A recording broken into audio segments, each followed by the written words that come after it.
All right, this one. The answer is negative e to the cosine t plus c. All right, we're going to try one where you have a ton of variables with no numbers. So notice this problem. It says dx. dx means only x is variable. That means a and b are both just constants. Okay, treat them like numbers. Yeah, I don't know why they're 2dx. Oh, okay. The answer is 1 over a natural log a plus, x plus b plus c. Okay, let's look at this example. This is a hard example, so go ahead and copy it down first. I'm going to show you how to do it. So, which part do you think is u? Good. So hopefully you realize now all your square roots, all your cubes, and all that stuff is not going to be part of your u. Okay, so u is going to be this part. Okay, what is du? 2x dx. Very good. All right. Are there anything that looks like x to the fifth? Because I got a substitute, right? So is there any x to the fifth? No. Huh? Turn it into an x. Okay, so turn it into an x. Okay, so 1/2 du equals x dx. But that's still not going to help my situation, right? I don't have an x to the fifth. So how am I going to get this x to the fifth? Huh? Give up. I like that answer. Huh? No. What's that? Du to the fifth, how are you going to integrate that? That makes no sense. You have your delta x to the fifth. Ah, yes, good idea. So it has to come from this part. How? Add in 4x. You integrate Yes. that. Shh. Yes, I think it did. Yes. You integrate that. Hmm? No. Okay, so this is the kind of the tricky part, right? If I just substitute in right now, I can get rid of this one, but I can't get rid of x to the fifth because all I have is just one x. I need 4 more x. So George has a good idea. It has to come from u, but I need it to be exactly x to the fourth. Huh? Yes. So it's going to be u minus 1. So I'm going to change it so it can match. U minus 1 is x squared. That's still not enough. So what should I do? Yes, I square it. So u minus 1 squared is going to give me that x to the fourth that I want. So I can substitute. X to the fifth. Yeah, you want x. Huh? Yeah, that's But the last x comes from here. Oh. Okay, so I got my u here, right? My u is right here. X to the fifth, 4 of the x's are going to come from u minus 1 squared. The last x comes from this x dx. So I'm going to kind of substitute directly. Can you guys see that? This is a hard problem. Yeah. Because it doesn't substitute directly, you gotta manipulate that u so that you can substitute in everything. Okay, let me go over this part again. Okay, u is definitely this part, 1 plus x squared. Take the derivative, you get du 2x dx. And let's say you want to get rid of that 2, so 1/2 du x dx. Now you go back to the problem and say, can I substitute? Well, this 1 plus x squared is going to substitute into the u. This x dx is going to take care of one of the x and dx. But I have 4 more x's I cannot substitute. So I'm going to have to be creative and then go back to this u and try to manipulate it. So I can get to that x to the fourth by subtracting the 1. That gets me x squared, but that's not enough. So I'm going to square it so I get x to the fourth and this part. Now I can substitute back in. 1 plus x squared is u. X to the fifth, 4 of the x's are going to come from u minus 1 squared. The last one's going to come from du. And just don't forget the 1/2 goes in the front. Okay, now we need to integrate. But How do I integrate this? Yes, you have to FOIL and distribute. Because if I try to integrate that, I still cannot. You can try another U sub, but it's not going to make it any easier. So this is why this is a hard problem. Square root U, and then we're going to FOIL.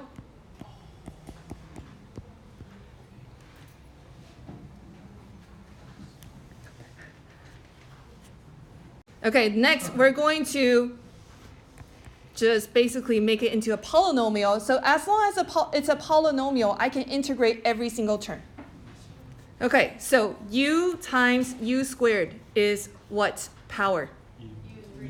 U to the 5 halves minus 2. Okay, square root U times minus 2U is U to the how many? U to the what? 3 halves. Oops, I forgot a U. Okay, so if you're not seeing how this works, square root U is 2 to 1 half. And if you have another one of the same base, you add exponents. Okay. All right, square root U times 1 is U to the 1 half. Integrate. Okay, you're pretty much done. Integrate and then substitute back in your U. Go ahead and do this. Okay, the answer is 1/7, 1 plus x squared to the 7 over 2 minus 2 over 5, 1 plus x squared to the 5 over 2 plus 1/3 times 1 plus x squared to the 3 halves plus c. Okay, don't forget your plus c's. On the quiz tomorrow, I am looking for the plus C. I'm just going to tell you right now. Don't forget your plus C. And this time I didn't write a hint. Oh, you're not gonna write like a hint? No, because we already passed the first test. So by this time, you should remember your plus C. Last time you were Okay. Okay. Try this one. Same idea as the one before. Okay, 2 over 7 times 2 plus x to the 7 over 2 minus 8 over 5 times 2 plus x to the 5 over 2 plus 8 over 3 times 2 plus x to the 3 over 2 plus c. Yay. All right. Next one. Thank you for waiting. Until I finish. Okay. Thank you. Okay, so in integral of tangent x. This is where you want to change it to sine over cosine, and then, you choose your u. And then if you do choose sine, hopefully you realize there is no way you can take the derivative and keep getting to the denominator. So you have to choose cosine as the u. Anyways, your answer ends up being negative natural log cosine x plus c. We're going to talk about this a lot more in the next section about all the natural log integrals. But basically, inside the natural log, remember, you can only have positive numbers, right? You can't natural log negative numbers. So actually, all your answers should have absolute values. Okay. I'm not going to be too picky in this section, but the next section, yes. So you have to have absolute value on every natural log. All right, next part. So now what we're going to do is, now you know how to integrate with u sub. We are going to actually have definite integral. So now it's not an indefinite integral where you have plus c's all the time. We have a and b now. So we have to evaluate. All right. Okay, copy this down first. Okay, which part is u? X squared plus 1. Good. What is du? 2x dx. 2x dx. Okay, so let's see. What do I need to do to kind of fix it? 1/2. Okay, 1/2 du and equals x dx. Okay, so now let's kind of plug that in. So what does my integral become? 1/2. Okay, 1/2 U u cubed. cubed U du. Good. Now, the tricky part about this is the limits are not going to stay as 1 and 3 because the limits are for x. You changed everything to u, so obviously they're not the same. Therefore, you need to change the limit. So your limits were from 1 to 3. Yes, so now you know that u is x squared plus 1. You need to change it. So u is equal to x squared plus 1. So that means it's 2. Okay, so again, your integral was in terms of x. When you change it to u, it's obviously not the same numbers anymore, right? We're in a different dimension now, right? So then you gotta change your limit. It's not from 1 to 3 in terms of x. You have to change it to something that's in terms of u. Okay, so you make sure you do change that. Okay, so in the x world, I guess, when x is 1, in the u world, it's 2. In the x world, when x is 3, u is equal to x squared plus 1, so that is 10. Okay, so now we're going to change the limit from 2 to 10. All right, so here's another thing that you need to be aware of. This is a little tricky. 1 is 2. 3 is 10. Okay, you need to make a direct substitution in. If this number becomes a smaller number than the top number, you gotta stay as is. You do not change the direction because you want to. Okay, it has to be a direct substitution. I'm gonna show you another example that has that problem, anyways, let's just solve this one. Okay, what is a good guess on the integral of u to the fourth? 1/4 u to the fourth. Okay. All right, so this is going to be 1/2 that was on the outside of the integral, and then my integral of u cubed is 1/4 u to the fourth, evaluated from 2 to 10.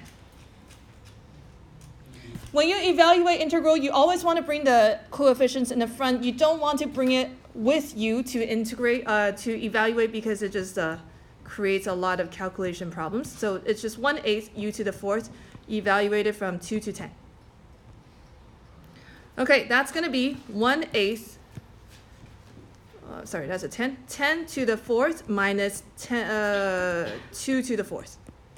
Oh, what? Do you not plug in x squared? What x squared? It's not just, but it's not 10 to the fourth times 1/8 minus 2 to the fourth times 1. It is, but I'm going to leave the 1/8 outside so I don't carry it with me on all the calculation. It's just too much work.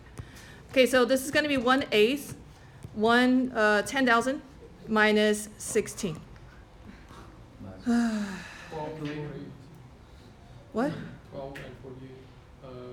Okay, 1,000 minus 16 is what? 9984. Yeah, 84 over 8. Oh. 1248? Something. It is something. 1248. Will we get our calculators for this one?